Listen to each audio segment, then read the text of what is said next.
Good morning students. आज हम लोग एक नया चैप्टर पढ़ने वाले हैं। बहुत ही रोचक पाठ है। पाठ का नाम है गिल्लू। गिल्लू की रचनाकार श्री महादेवी वर्मा जी हैं। और पाठ को पढ़ने से पहले, पाठ की समरी बताने से पहले हम आपको महादेवी वर्मा के बारे में कुछ बताना चाहेंगे। आपका जन्म 26 मार्च को होली पर हुआ था, फरुखाबाद में हुआ था, उत्तर प्रदेश में।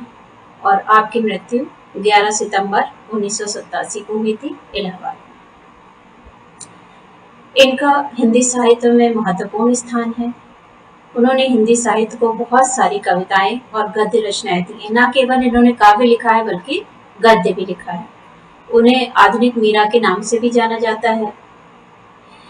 महादेवी वर्मा को जानवरों से बहुत लगाव था।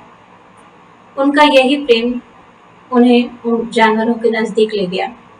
उनके अपने घर में अनगिनत जानवर रहते थे, पशु पक्षी दोनों। उनके लिए वो जानवर नहीं थे, वो उनको जानवरों जैसा उनके साथ व्यवहार नहीं करती थी। उन्होंने उनको माँ के समान प्यार दिया और उन्हें अपने हृदय में अमर रखा। उन्होंने एक कविता लिखी थी जिसका शीर्षक था मेरा परिवार। मेरा परिवार कविता इसी की एक श्रृंखला है। इसमें उन्होंने अपने घर में पले हुए पशु पक्षियों का जिक्र किया है। गोरा, सोना, गिल्लू, नीलकंठ इत्यादि पक्षी का उल्लेख किया है। पूर्व कक्षाओं में आपने नीलकंठ के बारे में पढ़ा है, मोर के बारे में पढ़ा है। महादेवी वर्मा किसी भी घायल या बेसहारा पशु पक्षी को अपने घर में आश्रय देकर उन्हें अपना बना लेती थी। जो भी घायल पशु पक्षी होता था, ऐसा नहीं कि किसी स्वस्थ पशु पक्षी को पकड़कर वो पिंजड़े में रखती थी। वो जो भी घायल पशु पक्षी होता था उसको उनके घर में आश्रय मिलता था और वो उसे अपना बना लेती थी। वो सभी पशु पक्षियों को स्नेह से अपने रंग में ढाल लेती थी। तो गिल्लू एक गिलहरी की कहानी है। पहले हम एक रोचक वीडियो देखेंगे। देखिए, हम आपको एक गिलहरी दिखा रहे हैं। कितनी सुंदर है। इसके ऊपर 3 धारियां हैं। कहते हैं कि जब राम सेतु का निर्माण हुआ था रामेश्वरम में, तो जब बंदरों ने समुद्र में पत्थर फेंक करके समुद्र की पुल की रचना की थी, तब गिलहरियों ने उसमें मिट्टी भरने का काम किया था। तो ये हम आपको एक कहानी सुनाने जा रहे हैं, समरी बताने जा रहे हैं चैप्टर की, गिल्लू के बारे में, जिसको श्रीमती महादेवी वर्मा ने लिखा।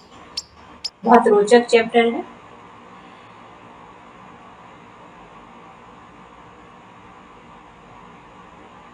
तो गिल्लू की कहानी हम बताते हैं आपको। गिल्लू एक गिलहरी का नाम है। एक बार महादेवी वर्मा ने देखा कि उनके घर के 2 गमलों के बीच में एक कुछ गिलहरी का बच्चा पड़ा हुआ है, जिसको कुछ कौवे जिस पर घाव कर रहे हैं, जिस पर कुछ परेशान करने की कोशिश कर रहे हैं। तो उन्होंने उन कौवों को वहां से भगाया। ऐसा लग रहा था कि वो दोनों छुआ-छुअल का खेल खेल रहे हैं कौवे, और वो अपना भोजन बनाना चाहते थे गिलहरी को।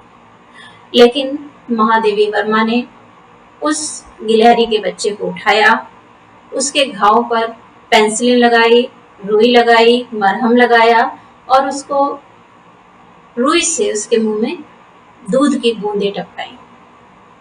तो फिर धीरे धीरे वो उस गिलहरी में बिल्कुल निश्चित घायल थी गिलहरी, बेहोश जैसी थी, लेकिन धीरे धीरे 1-2 दिन में उसमें जान आने लगी, उसमें रौनक आने लगी गिलहरी के बच्चे।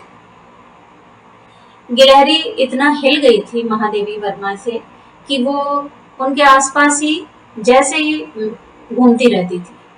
तो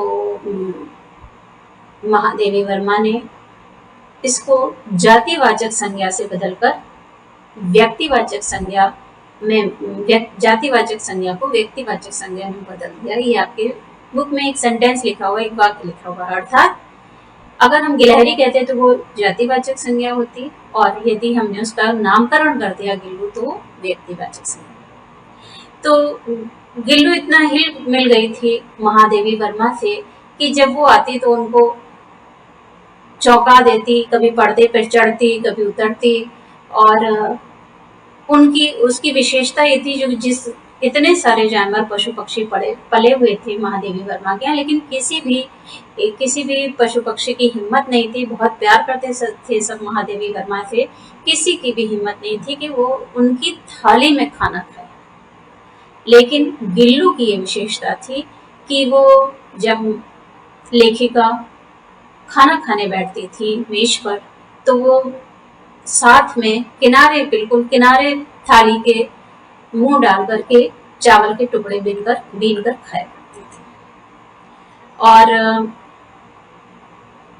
जब महादेवी वर्मा लिखती थी, लेखिका थी, कवित्री थी, जब वो लिखती थी अपनी मेज पर बैठकर, तो उसको वो बार बार उनके आसपास दौड़ती थी। तो महादेवी वर्मा क्या करती थी, एक एनवेलप में, आपने देखा होगा कि जो जिसमें लंबे से लिफाफे होते हैं, उसमें महादेवी वर्मा उसको अंदर डाल देती थी। सिर्फ उसका सर ऊपर रहता था, मुंह ऊपर रहता था, और वो टुकुर टुकुर देखती रहती थी कि वो क्या कर रही है। घंटों उसी मुद्रा में वो बैठी रहती थी। इस तरह वो बिल्कुल स्वस्थ हो गई, चुस्त दुरुस्त हो गई। और फिर ऐसा हुआ कि एक समय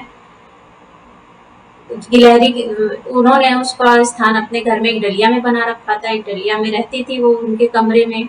हर तरफ से बंद था कमरा कि कहीं कोई जानवर उसको परेशान ना करे, उसको घायल ना कर दे। तो लेकिन एक दिन लेखिका ने देखा कि जो उनके घर खिड़की पर वो बैठी थी गिलहरी, और बाहर से दूसरी गिलहरियों की चिक चिक की आवाजें आ रही थी। जैसा कि हमने अपने वीडियो में दिखाया कि गिलहरी देखिए किस तरह की आवाज करती है।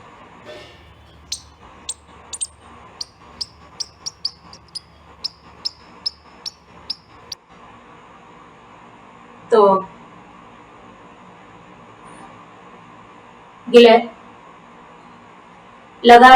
महादेवी वर्मा को लगा कि अब इसके जीवन का सूरमा वसंत आ गया, अर्थात युवा हो गई है, और बाहर से गिलहरियां इसको बुलाती रहती है।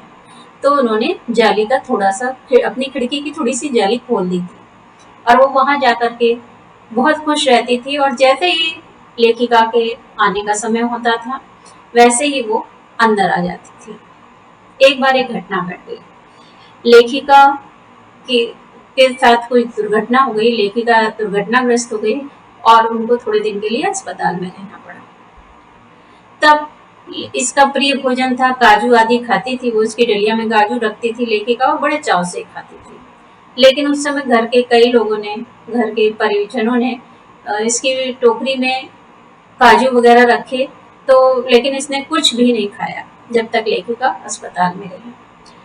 जब लेखिका अस्पताल से आई तो उन्होंने देखा कि डलिया में काजू वैसे ही पड़े हुए थे। लेखिका जब लेटती थी तो बड़े प्यार से, बिल्कुल परिचारिका की तरह, बिल्कुल नर्स की तरह, ये अपने पंजों से उनके सर के बाल तो सहलाया करती थी। तो आप कल्पना कर सकते हैं कि एक गिलहरी भी इतनी सेवा कर सकती है अपने प्रियजन की। तो खूब सेवा करती थी अपनी महादेवी वर्मा की, और धीरे धीरे उनके बालों को सहलाया करती थी। लेकिन एक दिन ऐसा आया कि इसका शरीर निढाल होने लगा, गिल्लू का शरीर निढाल होने लगा, और बिल्कुल उसका शरीर ठंडा हो गया। तब महादेवी वर्मा जी ने इसको गर्मी देने का प्रयास किया, और लेकिन उसका शरीर ठंडा पड़ता जा रहा था, और वो उनकी उंगली में वैसे ही चिपक गई जैसे जब वो उनके यहाँ आई थी, जब वो घायल अवस्था में थी तब चिपकी थी। गिल्लू के जीवन का अंत आ गया था, और गिल्लू की मृत्यु हो गई। ये दुखद रहा। यद्यपि गिलहरियों के बारे में बताया जाता है कि इनकी उम्र 20 साल तक 30 साल तक होती है, लेकिन लेखिका ने जिस गिलहरी का जिक्र किया है उसके बारे में बताया है कि इनका जीवन काल 2 वर्ष का ही होता है। तो उसका अंत हो गया था और लेखिका ने उसको उसी जगह पर जहाँ पर सोन जूही की गली के पास ये इनको मिली थी, वहीं पर उन्होंने उसको वहीं पर समाधि दी कि क्या पता कभी पीली कली के रूप में गिल्लू फिर जन्म ले। तो बहुत मर्मात्मक कहानी थी और लेखिका की प्रिय थी गिल्लू। और आपने देखा कि कितनी अच्छी तरह लेखिका ने अपने आश्रय दी हुई गिल्लू की कहानी लिखी है। तो ये थी गिल्लू पाठ की समरी। नेक्स्ट वीडियो में हम लोग पाठ पढ़ेंगे गिल्लू।